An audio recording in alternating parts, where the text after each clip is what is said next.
Good morning, everybody. It's skate park time.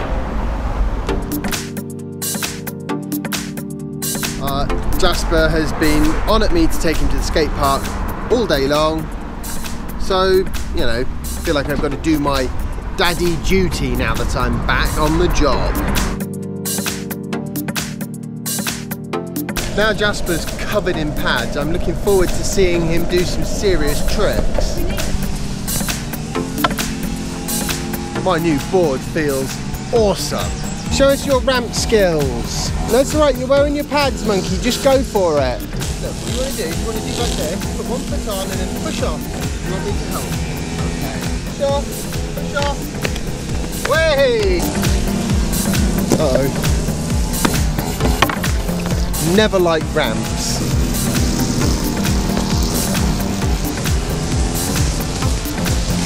So far today's not working out as planned. Those were some noisy gardeners.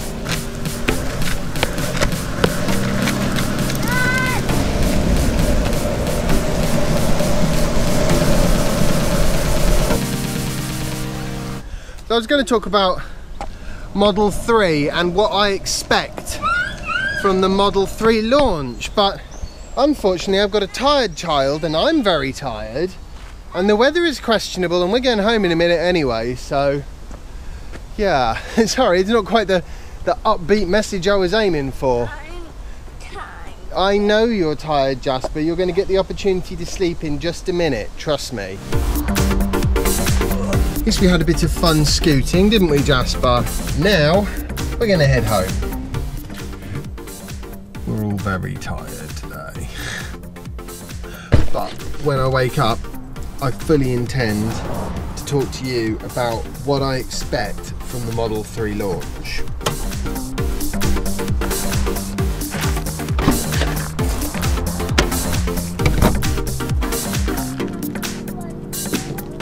No, we're going in the back door. Oh, careful of the rubber seal, monkey. I like the back door. Remember to take your shoes off. Oh, poor chicken. We're both really tired. I'm tired because I stayed up to watch an election, which was just a dumb idea. And Jasper's tired because he woke up in the middle of the night really hungry. He had supper, but he had supper a little bit earlier than normal, and that seems to have caused the problem. Well, hello everybody. It's quite a bit later because, how do I put this? Both me and Jasper fell asleep all afternoon. Oh dear. So we like totally wrecked everybody's schedule.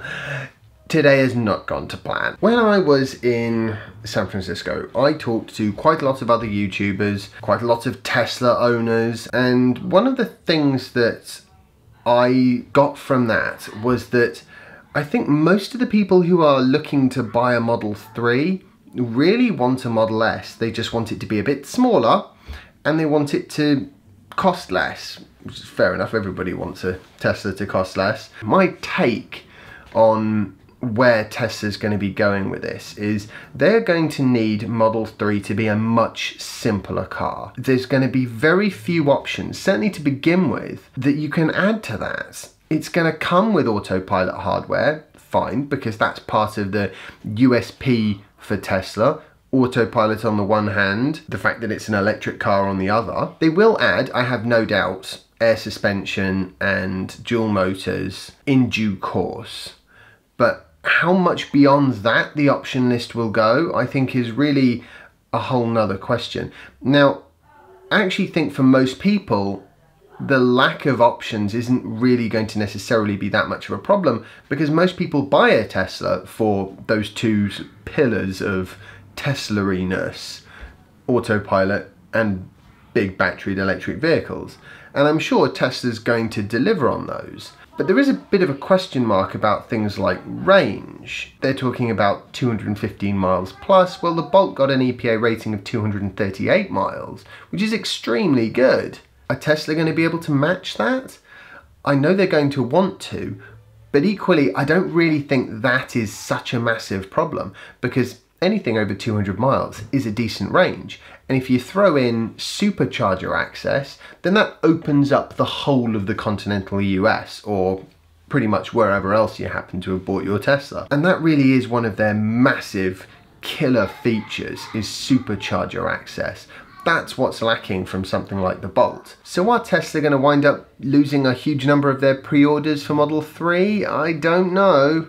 I think they're going to lose some, but I think the vast majority of them are actually going to be happy to wait, which, as it turns out, isn't going to be any kind of an issue for Tesla, because they can't produce 400,000 cars in 3 months anyway. So if the people that wait because they want dual motors and air suspension and things like that go towards the back of the queue, there'll still be plenty of people who will just accept the car as it comes off the production line to begin with. But definitely that production line is going to have a simpler flow to it. It's quite sensible, I think, what they're doing from Tesla's point of view, and I think it's actually going to work out pretty well for them. But what it does mean is that if you're going to want lots of options, I'm pretty sure it's going to be down the line a bit. Now, on the upside, the lack of options means that for the people who want the car straight away, I think the chances are they're going to get it for about $35,000. That is what Elon Musk and Tesla have said right from the get-go, that this car is going to land at $35,000 before incentives, I think they said. So if they're going to do that, and there aren't really any options you can choose, then there's no way for the price to go above that. If you want autopilot, that's going to push up the price definitely. I'm going to guess that full self-driving capabilities, which won't even be available immediately, are probably going to set you back about $5,000. I hope it comes over to the UK at about £30,000. If it was £30,000 pre-incentives, then oh my word, Tesla will not be able to build these things quick enough. But then I suppose over time the price is going to creep up as they add the more expensive options and people go for those. But it's still not anything like the $45,000, $50,000 that I thought was going to be the case when I was expecting there to be a large number of options that people could spec out. I mean, if it was me, I would probably sit there and go, right, I want dual motors, I want premium sound, I want air suspension. Adding these things together, you could easily get to a £45,000, £50,000 car.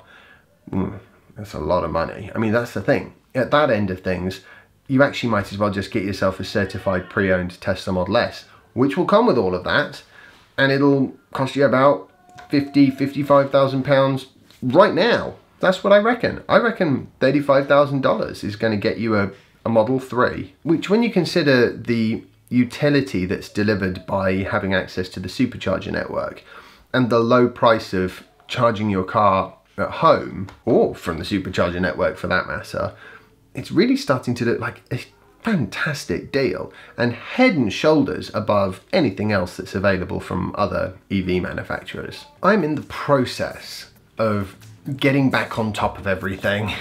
Jet lag has not helped, the election did not help, but it's okay.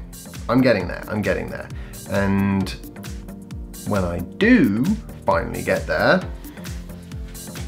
I'm going to sort out that clock and replace it with a Model 3 printout that I got. Thank you very much, Mitch. I don't have one of those, and it's not too big, so I think it's going to fit in the space, just about. Cool. Anyway, I'm going to end today's vlog here, I think, because I need to crack on with the editing, like a broken record. Anyway, I hope you enjoyed today's vlog post. If you have, remember to like it, share it and subscribe if you haven't already, and follow me on Instagram if you don't already, and I'll see you tomorrow for the next installment of my daily vlog. Bye. And tell me when you can see the playground. I hope there is a playground round here. There's supposed to be a playground. I'm sure I saw one last time I came this way.